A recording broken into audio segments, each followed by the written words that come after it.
فقل تو حضرت ابو ہریرہ فرماتے ہیں میں نے عرض کیا کہ حر لوجہ اللہ تعالی، یا رسول اللہ میں نے اسے اللہ کی رضا کے لیے آزاد کیا ہے، میں نے اسے اللہ تعالیٰ کی رضا کے لیے اور حضرت ابو ہریرہ رضی اللہ تعالیٰ عنہ کریم آقا صلی اللہ تعالیٰ علیہ وسلم کی بارگاہ میں حاضر ہوتے ہیں اپنی والدہ کے اسلام کے لیے۔ اللہ کے حبیب صلی اللہ تعالیٰ علیہ وسلم حضور دعا فرمانا شروع کرتے ہیں۔ حضرت ابو ہریرہ رضی اللہ تعالیٰ گھر جاتے ہیں تو دروازے پہ اپنی والدہ کو پاتے ہیں اور آپ کی والدہ اسلام قبول کر لیتی ہیں۔ فرماتے ہیں کہ فرجعت الی رسول اللہ صلی اللہ علیہ وسلم اب کا من الفرح کما بکیت من الحزن، تو میں رو رہا تھا خوشی کی وجہ سے جیسا کہ رو رہا تھا پہلے غم کی وجہ سے۔ فقلت یا رسول اللہ، میں نے عرض کیا اللہ کے رسول مبارک کو اللہ تعالیٰ نے دعا قبول فرما لی۔ اب آپ دعا فرمائی تو اللہ کے رسول نے دعا فرمائی کہ اللہ ابو ہریرہ اور اس کی ماں کی محبت مومنوں کے دلوں میں ڈال دے اور مومنوں کی محبت ان کے دلوں میں ڈال دے۔ وہ حضرت ابو ہریرہ رضی اللہ تعالیٰ عنہ ویسے تو اجینا بہور بھی کچھ کلام کیتا ہے۔ آپ رضی اللہ تعالیٰ عنہ فرماتے ہیں کہ رسول اللہ صلی اللہ تعالیٰ علیہ وسلم نے ارشاد فرمایا حکم کیا گیا ہے مجھے یہ کہ جہاد کروں میں لوگوں سے، لڑوں میں لوگوں سے، قتل کروں لوگوں کو یہاں تک کہ کہیں وہ لا الہ الا اللہ، سارے پڑھ لو ایک بار لا الہ الا اللہ محمد رسول اللہ صلی اللہ علیہ وسلم۔ فائدہ شاہدو اللہ الہ الا اللہ، اب لا الہ الا اللہ کہنا کیا ہے؟ وہ حدیث شریف ایک بار سنائی نا کہ حضور نے ارشاد میں اللہ کو مانو، اللہ کو ماننا کیا ہے؟ فرمایا اللہ کو ایک مانو اور مجھے اللہ کا رسول مانو۔ اب اس حدیث شریف میں بھی آگے فرمایا فائدہ شاہدو اللہ الہ الا اللہ، پس جب وہ گواہی دیں کہ اللہ تعالیٰ کے سوا کوئی عبادت کے لائق نہیں، وآمنوا بی اور مجھ پر ایمان لیں، اور مجھ پر اب اللہ تعالیٰ پر ایمان لانا ہے یہ کہ بندہ ایمان لائے اس طرح کہ اللہ تعالیٰ ایک ہے اور اللہ کے حبیب جناب محمد مصطفیٰ صلی اللہ تعالیٰ علیہ وسلم یہ اللہ تعالیٰ کے آخری نبی ہیں، اللہ تعالیٰ کے بے مثال نبی ہیں۔ اور پھر اس بات پر جب ایمان لائے تو حضور پر ایمان لانا کیا ہے؟ تو حضور پر ایمان لانا اللہ کے حبیب ارشاد فرماتے ہیں وآمنوا بی وبما جئت بہ، ایمان لے آئے مجھ پہ اور اس پر بھی ایمان ہو جو میں لے کر آیا ہوں۔ اللہ تعالیٰ کو ماننا یہ ہے اس کو بھی مانے، اس کے حبیب کو بھی مانے۔ اس کے حبیب کو ماننا یہ ہے کہ اللہ تعالیٰ کے حبیب کو مانے اور اس کو مانے جو اللہ کے حبیب لے کر آئے۔ اللہ کے حبیب محبوب پاک صلی اللہ تعالیٰ علیہ وسلم حضور لے کر جو آئے قرآن پاک، اللہ تعالیٰ کا یہ پاک کلام،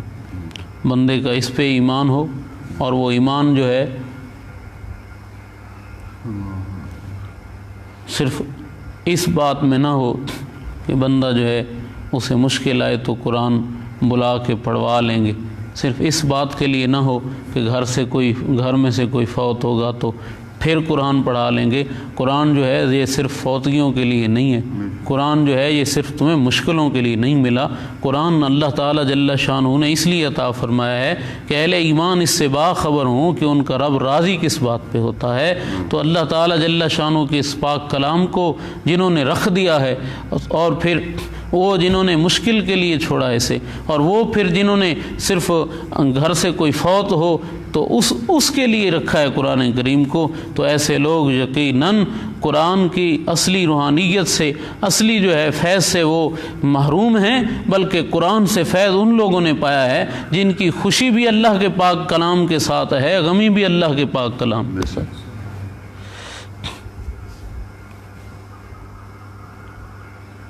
اللہ اکبر۔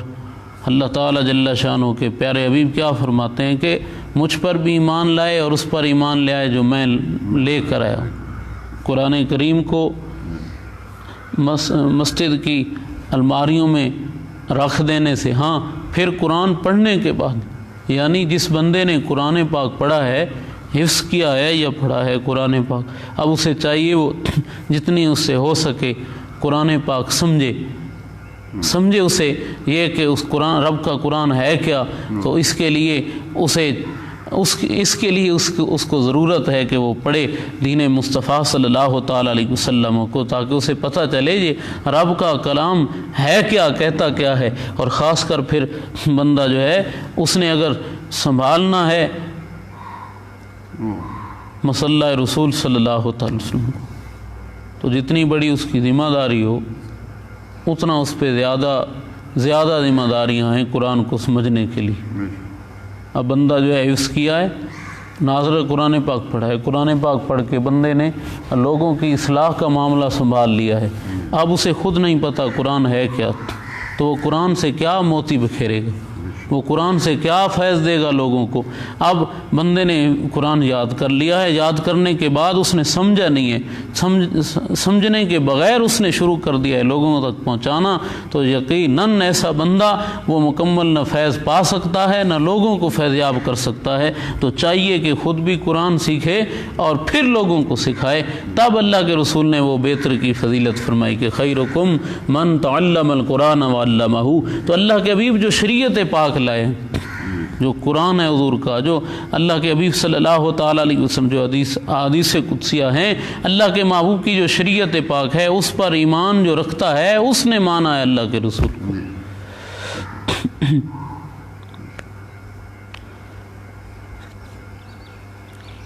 عصموا منی دماءہم و اموالہم۔ جس بندے نے اللہ کو مانا،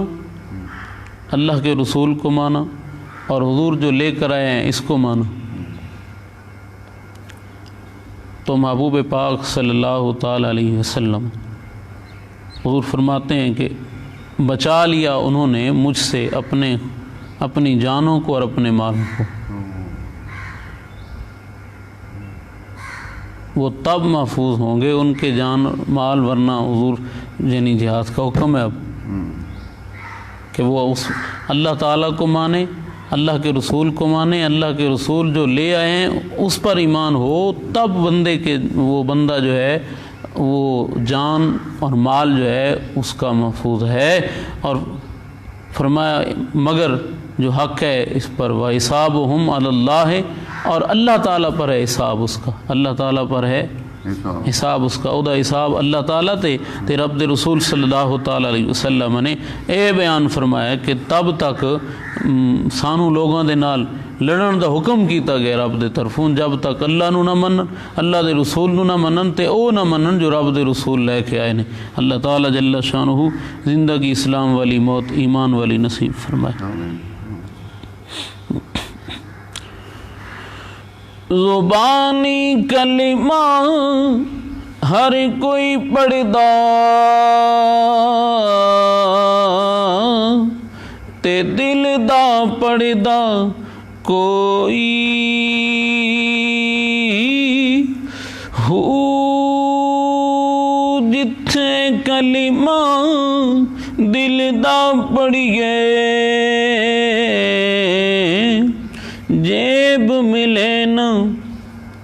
ڈھوئی ہو، دل دا کلمہ عاشق بڑھ دے کی جانے یار کوئی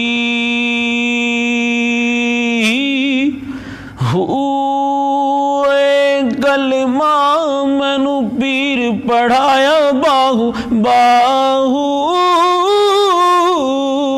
اے کلمہ مینو پیر پڑھایا باہو تے میں صدا ساگن ہوئی